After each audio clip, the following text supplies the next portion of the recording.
U.S. assisted in an operation to take out one of Mexico's most powerful narco-terrorist cartel leaders. National News Desk's Kayla Gaskins joining us live from Capitol Hill with more on this. Good morning to you. Well, good morning, Jan. So during this evening's address, we do expect President Trump to point to this operation that killed Mencho as evidence of his administration's hardline approach to drug trafficking and border security. Now, a U.S. senior official says multiple agencies contributed through a Pentagon joint task force, with one force saying the CIA was instrumental in this operation, especially when it came to locating this notoriously powerful Mexican drug cartel. Mexican authorities, however, are calling the U.S. support complimentary. But, Jan, what this does represent is a significant improvement and escalation in cross-border cooperation between the United States and Mexico when it comes to addressing these drug cartels. It's also a sign of how President Trump has made combating the cartels a central pillar of his national security strategy. The takedown comes after President Trump repeatedly warned Mexico that the U.S. would take direct action to bring the cartels under control if Mexico didn't do it themselves, and that pressure, Jan, does appear to have played a role here. Live on Capitol Hill, I'm Kayla Gaskins reporting for the National News Desk, America's News Now. All right, Kayla, thank you very much. Cartels continue operating even after the leaders are no longer running the show. And the National News Desk's Angela Brown joins us now with more on this. These cartels, Angela, have basically built these complex financial networks. I mean, they're essentially companies, so they're going to keep running regardless of who's in charge. It's crazy when you put it in that perspective, that these are large corporations with layers upon layers that need to be brought down before the house can come down. These cartels don't fall apart just because one leader is taken out. Experts today say these groups are running more like corporations with layers of managers and cells that keep operating no matter who is arrested. A lot of us think of Pablo Escobar and how the Medellin cartel collapsed after he was killed, but that cartel was built around one man. While there were other factors that brought it down, his death was a major blow. Today's cartels are different. The structure outlives the leader. And according to a new reporting from Fox News, today's cartels are nothing like the cartels of the 90s back in the day. They've evolved into these franchise models in some ways, with dozens of cells that operate independently. This even trickles down to the farmers. Cartels, they have a lot of control over their supply chains right now and the raw ingredients used to make cocaine. President Trump, of course, going after these cartels, delivering a very stern warning. You may remember this last year. I don't think we're going to necessarily ask for a declaration of war. I think we're just going to kill people that are bringing drugs into our country. Now, we know the Trump administration says it's shifting focus toward the cartel's infrastructure, targeting money laundering networks and also some of those precursor chemical suppliers to make those drugs. Now, other administrations have tried the money route as well. You may remember in 2011, the Obama administration sanctioned individuals accused of laundering funds for cartels, but nothing seems to slow these down. They keep growing. Targeting the money does weaken the cartels for a while, but it doesn't kind of cut it off at their knees. They're diversified and they're global. I'm Atra Al-Nashar in Washington. Many American tourists in western Mexico are stranded. Mexican authorities deploying thousands of troops across the region as they work to restore peace. Violence and chaos breaking out after a military operation took out the country's most wanted cartel leader. Pandemonium in Puerto Vallarta. It really did look and feel like a war zone. And I think that feeling of anxiety, that feeling of what does happen next or what could happen next is driving what a lot of people are feeling right now. American tourists stranded in the popular Western Mexico vacation destination, the U.S. State Department urging them to shelter in place.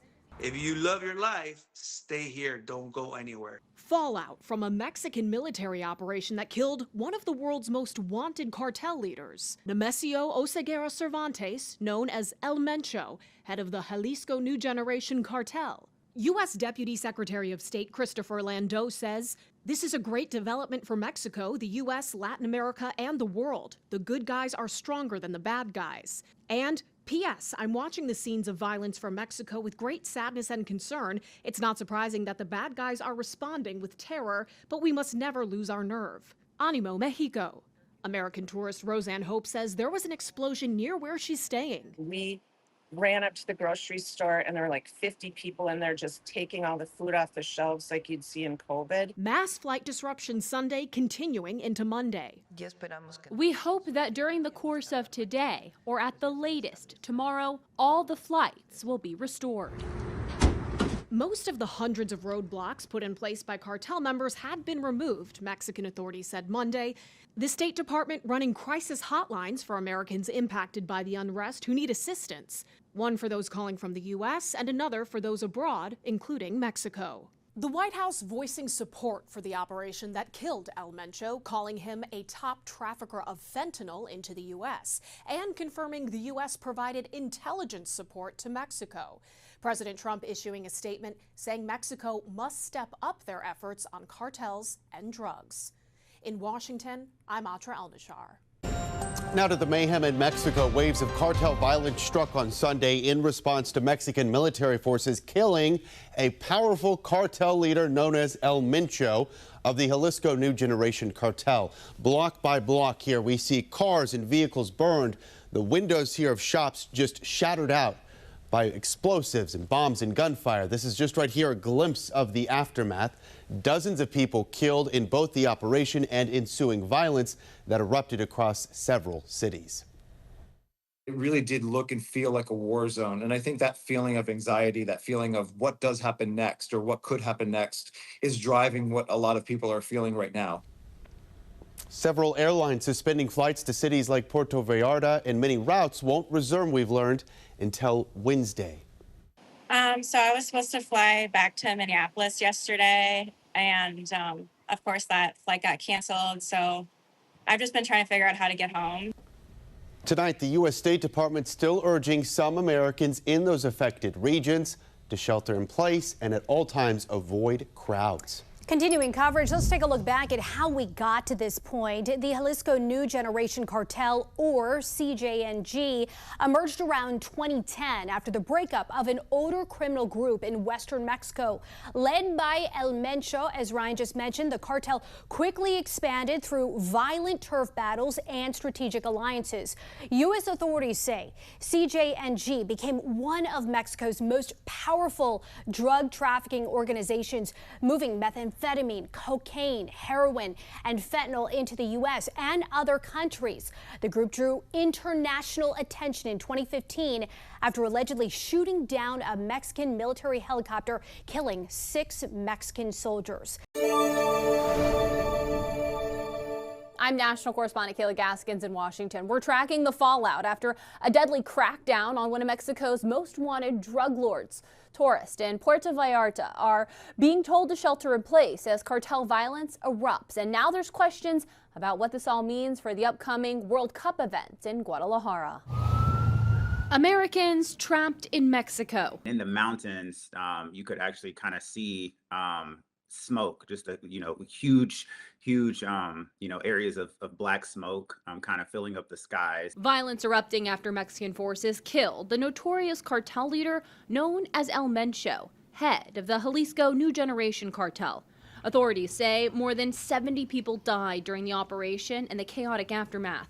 In Puerto Vallarta, a popular Pacific Coast resort city, tourists describe seeing smoke rising in the distance and being unable to reach the airport. Yesterday was definitely scary. It's like scenes out of a movie. The hard thing is to get information, honestly. A lot of it has had to come through like Reddit and social media. Press Secretary Caroline Leavitt says the administration is closely tracking the situation. Secretary Rubio and the State Department are absolutely on it. The White House confirming the U.S. provided intelligence support to the Mexican government.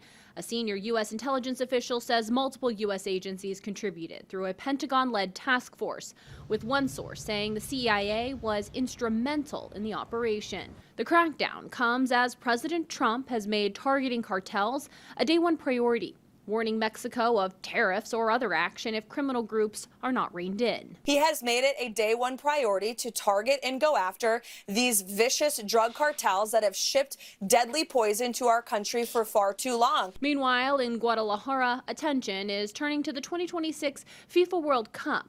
The city is set to host 4 matches with the playoff event scheduled next month. Cartel violence erupting on the outskirts of the city. Scenes of burned buses and vehicles lining the streets, spurring the postponement of 4 professional soccer matches this week. The stadium in Guadalajara, set to host the World Cup matches, is roughly 60 miles from where El Mencho was killed. Late Monday, FIFA said it has full confidence in its host countries, including Mexico, and is monitoring the situation closely. In Washington, I'm Kayla Gaskins.